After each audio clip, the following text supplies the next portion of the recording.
Hai Sobat Yadis.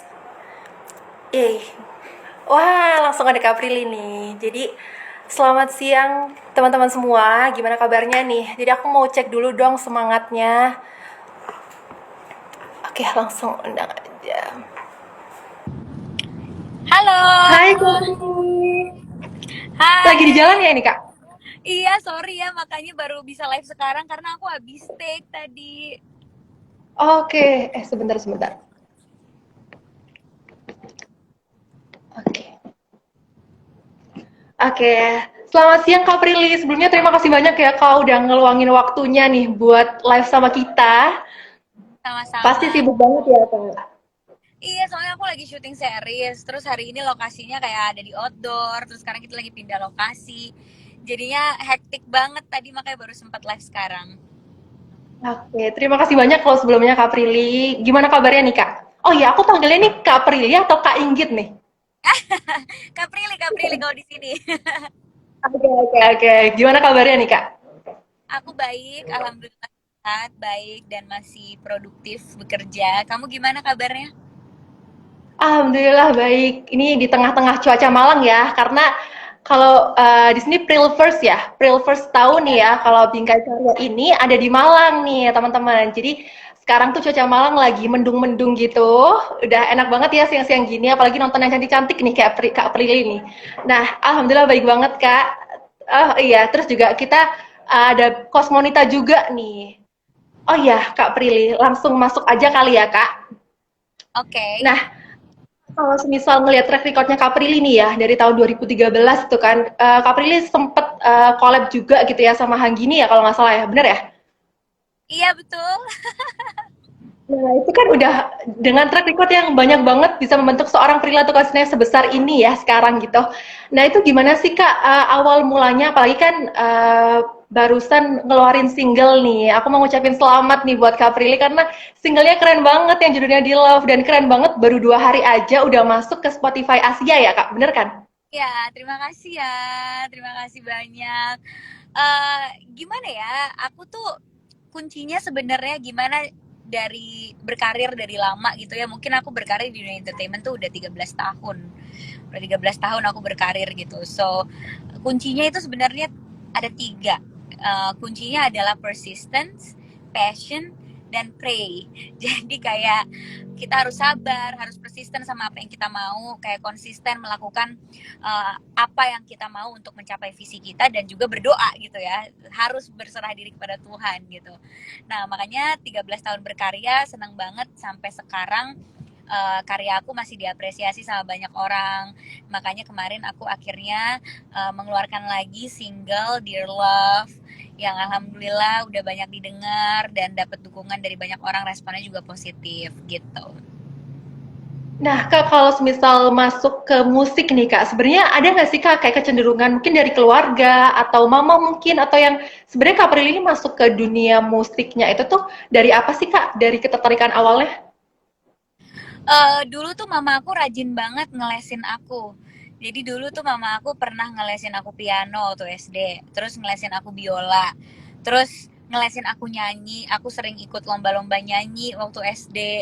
Jadi memang dari dulu tuh mama uh, udah sadar kalau aku tuh kayaknya punya bakat dan punya ketertarikan di dunia seni. Makanya akhirnya diakomodir sama mama dengan dimasukin les-les, aku dimasukin les nyanyi, les apa, terus disuruh tampil-tampil di panggung-panggung mall dulu kalau misalnya ada konser atau ada lomba nyanyi gitu biasanya kan di mall-mall gitu ya. Aku tuh suka perform di sana. Jadi memang aku punya hobi untuk nyanyi gitu. Kayak aku senang banget sama nyanyi dan aku senang banget musik gitu. Apalagi dengan tambah dewasanya aku ngerasa aku bisa menjadikan musik itu tempat aku meluapkan apa yang aku rasakan gitu. Kadang kan sebagai orang dewasa kita harus memilih-milih perasaan apa yang harus kita katakan dan enggak kan. Nah, kadang perasaan yang nggak bisa aku katakan itu bisa aku tumpahkan lewat lirik lagu atau lewat musik gitu. Aduh, puitis banget nih. Jadi tuh emang mama itu memegang peran besar ya, Kak, buat Kak Prilly sampai ada di titik ini gitu ya, Kak? Wah, betul banget. Mama aku dulu yang ngeles-ngelesin aku. Terus dia dulu itu kan untuk masuk ke dunia entertainment nggak segampang sekarang. Sekarang, aduh, Benar. sekarang orang bikin konten di TikTok viral langsung terkenal. Orang bikin lucu-lucu sensasi apa viral langsung terkenal. Kalau dulu kan nggak ada sosial media ya. Jadi kita pengen terkenal tuh susah banget. Nah, dulu perjuangan mama aku selalu beli koran, terus cari informasi di koran, kayak ada lomba model lah, lomba acting lah, lomba apa di mall, itu dicari infonya sama mama aku. Terus sama mama aku dicari info dan alamatnya, terus mama aku ngirimin foto aku ke alamat yang ada di koran itu. Jadi untuk kita eh, masuk ke dunia entertainment aja tuh mama aku harus beli koran setiap hari, beli majalah setiap hari buat daftarin aku casting atau nyari-nyari info soal perlombaan apapun itu, lomba nyanyi, lomba acting. Abis itu sampai akhirnya aku dimasukin ke sanggar baru dia ditemukan sama orang casting, terus diajak casting segala macam keliling Jakarta gitu ya untuk bisa ada di dunia entertainment gitu. Dan itu perjuangan mama aku banget sih, kayak dulu kan aku tidak semampu sekarang ya, jadi dulu tuh bener-bener istilahnya orang tua aku modalin aku bensin keliling Jakarta nyari tempat casting karena rumah aku di Tangerang gitu. Makanya ngelihat sekarang orang gampang banget terkenal tuh kayak enak banget ya, kalau dulu perjuangannya sulit gitu. Dan kita benar-benar harus berkualitas untuk bisa masuk di dunia entertainment, karena kita di casting itu bukan dilihat berapa banyak followers kita dan seberapa viral kita, nggak ada sosmed dulu, benar-benar dites nyanyi, dites acting nangis, marah, seneng, semua disuruh nyanyi lagu seneng, lagu sedih, nyanyi lagu bahasa Inggris, bener-bener bakat kita yang dilihat sama orang, bukan followers kita. Dan itu mama aku mempunyai andil yang sangat besar sekali di perjalanan karir aku. Dan alhamdulillahnya usaha tidak mengkhianati hasil ya Kak. Jadi emang benar-benar udah kebukti banget, jadi benar-benar paid off banget. Nah Kak, sebenarnya untuk di perjalanan musiknya Kak Prilly nih, Kak Prilly juga sempet collab sama musisi internasional, ada DJ Brasil. Itu tuh gimana sih Kak ceritanya? Itu ceritanya sangat unik ya. Jadi aku tuh waktu itu pernah ke Los Angeles. Jadi aku ke LA. Tujuan aku itu sebenarnya ke LA ya untuk jalan-jalan aja, nggak untuk kerja atau nggak untuk bikin project gitu. Nah tapi karena aku orangnya cepet akrab sama orang, jadi tiba-tiba aku ketemu lah sama selebgram di sana, dan ketemu sama influencer di sana. Dan ya karena aku orangnya cepet akrab, ya udah, jadi aku ngobrol-ngobrol, kita sharing soal karir kita, soal musik, mereka nanya-nanya soal Indonesia dan segala macam. Nggak ada kepikiran pengen se-project sama mereka. Tapi salah satu influencers di LA itu temenan sama DJ Brazil, terus akhirnya ngenalin ke aku. Terus aku ngeliat dia tuh bikin musiknya bagus banget. Abis itu dia nawarin, mau gak kamu nyanyiin lagu aku. Akhirnya aku nyanyiin lagunya, terus kita kontrak sama label untuk didistribusiin karyanya di Brazil gitu. Dan akhirnya jadi deh. Jadi sebenarnya ya itu nggak melewati proses yang gimana-gimana ya, kayak emang aku ke LA karena aku orangnya cepet akrab, aku temenan-temenan aja sama selebgram di sana, terus diajakin project bareng, diajakin nongkrong bareng, jadi di project gitu. Waduh, keren banget ya Mang Kapril itu. Jadi kayak udah cantik, pinter, mandiri, humble lagi ya Kak. Jadi kayak akhirnya mendongkrak lagi buat karya-karya selanjutnya. Nah Kak, kalau ngomongin soal single terbarunya Kak Prilly nih, yang judulnya Dear Love nih. Ini kan kalau aku denger-denger ya Kak, katanya ini single ini tuh menceritakan cerita cinta yang sederhana, tapi juga akhir hayat nih. Terus juga katanya nih ya, ini tuh kayak kisah hidupnya pribadinya Kak Prilly nih. Emang bener nggak sih Kak itu? Sebenarnya iya benar, karena Dear Love ini ditulis sama sahabat aku yang kita udah lebih dari 5 tahun lah sahabatan. Kita sahabatan dari aku duduk di bangku kuliah semester awal gitu. Nah terus dia tuh melihatlah bagaimana cara aku mengekspresikan apa yang aku rasa gitu. Nah terus aku tuh pernah ngomong sama dia kayak, sebenarnya cinta tuh simpel banget ya, yang bikin ribet tuh ego.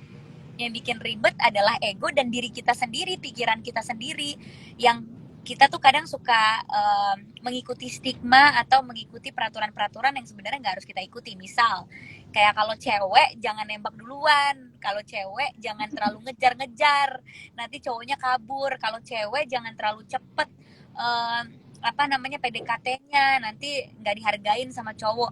Banyak banget peraturan-peraturan gitu di dalam relationship yang akhirnya membuat cinta itu kayak rumit banget. Nah, sedangkan aku tuh tipe yang aku ngerasa kalau aku sayang sama orang, aku tuh punya banyak energi banget untuk melakukan apa yang aku mau untuk menunjukkan rasa cinta aku. Apalagi love language aku tuh act of service, word of affirmation, sama gift gitu. Jadi aku bisa yang kayak serve dia, dia mau apa. Aku bisa yang kayak masakin dia, aku bisa kasih banyak pujian ke dia, aku bisa kasih banyak kado. Kalau orang yang lihat, pasti orang yang kayak, lo tuh perilaku konsina, perempuan, kok kayak gitu banget sih kok ke cowok gitu, kok kebucinan banget sih gini-gini.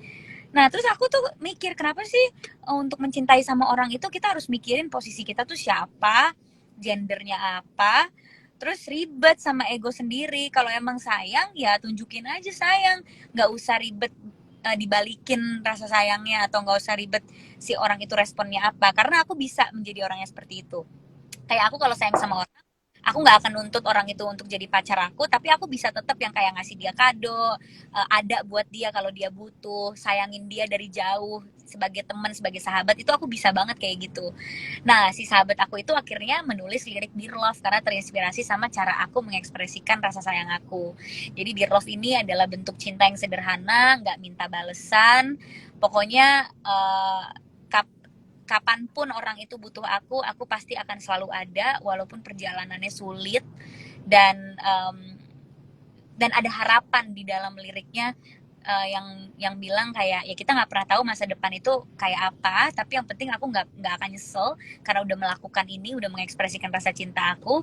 Ya semoga cinta itu nggak sejelek apa yang orang-orang bilang gitu, karena kan banyak banget lagu-lagu, cerita-cerita yang merayakan patah hati ya.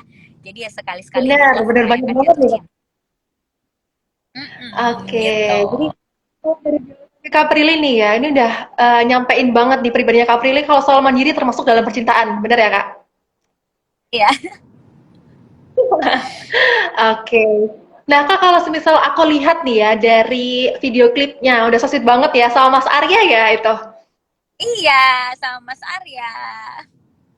Nah itu udah so sweet banget, terus diceritain juga ada yang scene waktu nikah ya Kak, ada nikah, terus juga ada lagi suap-suapan makan es krim juga, pokoknya so sweet banget nih. Di antara munculnya lagu-lagu yang patah hati, ini Kak Prilly langsung muncul dengan single yang jatuh cinta banget nih. Nah, kalau semisal lihat dari video klipnya nih ya Kak, sebenarnya apa sih yang mau Kak Prilly sampaikan buat pendengar, buat yang nonton dari video Kakak itu? Sebenarnya aku pengen nyampein bahwa cinta itu sangat sederhana, dan jangan pernah malu untuk mengatakan kita cinta sama seseorang, karena kita nggak pernah tahu orang itu ada di hidup kita sampai kapan. Kita nggak pernah tahu umur, kita nggak pernah tahu apa yang terjadi ke depan. Jadi kalau emang kamu ngerasain rasa yang selama ini kamu rasain tapi belum tersampaikan, mendingan disampaikan deh. Dan semoga Dear Love ini bisa mewakili banyak perasaan perempuan-perempuan yang mau mengatakan cinta tapi gengsi. Dan ya buat apa ya, buat mereka yang emang saling mencintai, nggak harus pasangan, bisa sahabat, bisa teman, bisa keluarga, ya untuk selalu ada untuk satu sama lain gitu. Oke, itu ya teman-teman perlu diingat-ingat nih kalau misal kita kaum cewek nih jangan malu, jangan gengsi buat ngutarain perasaan kita ke cowok tuh. Nah Kak, di tengah aktivitasnya yang banyak gitu ya, tadi sempet syuting series dulu, terus juga ini sempet bersama kita nih ya, Cicet gini. Sebenarnya ada nggak sih Kak kayak project jangka pendek maupun jangka panjangnya dari Kak Prilly gitu? Tentu ada. Jadi di Agustus ini, pertengahan Agustus, film aku 12 cerita Glenn Anggara, spin-off-nya Mariposa akan tayang. Terus kebetulan aku juga yang ngisi soundtrack. Jadi nanti di pertengahan Agustus juga akan promosiin soundtrack film aku. Jadi masih akan tetap di musik juga. Terus akan ada series-series dan syuting-syuting film juga di tahun ini. Jadi aku akan ada syuting film dan series di tahun ini gitu. Cuma yang akan sedekat ini tayang yaitu film aku yang 12 cerita Glenn Anggara gitu. Oke, jadi kita sebagai Prilvers ya sangat menanti karya-karya baru dari Kak Prilly gitu. Nah, kalau mau dengerin Dear Love nih Kak, di mana aja sih buat teman-teman kalau mau dengerin Dear Love? Oke, Dear Love sudah bisa kalian dengerin di semua musik digital, di semua digital musik platform.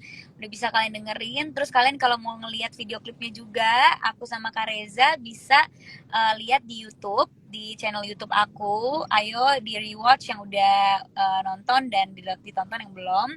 Terus juga Dear Love udah ada di sosial media, udah ada di Instagram, udah ada di TikTok. Jadi buat kalian yang mau bikin-bikin konten bucin sama pasangan kalian bisa dipakai ya soundnya.